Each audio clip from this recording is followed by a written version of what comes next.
تمكنت مصالح الدرك الوطني بولاية تيارت من توقيف أو من استرجاع سيارة كانت محل سرقة وتوقيف 3 أشخاص متورطين في السرقة بوسط مدينة تيارت، حيث تم توقيفهم وتقديمهم أمام وكيل الجمهورية لدى محكمة تيارت.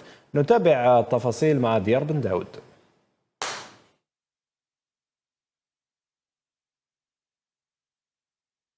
بناء على شكوى تقدم بها الضحية إلى مقر الفرقة الإقليمية للدرك الوطني بتيارت، مفادها تعرضه لسرقة سيارته نوع كيا بيكانتو بجميع وثائقها الإدارية من طرف مجهولين باستعمال العنف. على الفور وبعد تنشيط الاستعلامات تم استرجاع المركبة المسروقة في ظرف وجيز، والتي تم إخفائها على مستوى بلدية السوقل، وقد تم تغيير لوحة الترقيم الخاصة بها مع تفكيك عناصر الشبكة الإجرامية المتكونة من 3 أشخاص الذين تم توقيفهم وسط بلدية تيارت، مع حجز وسيلة النقل المستعملة في الجريمة. نذكر المواطنين بالرقم الأخضر 1055 للدرك الوطني وموقع الشكاوي المسبقة PPGN.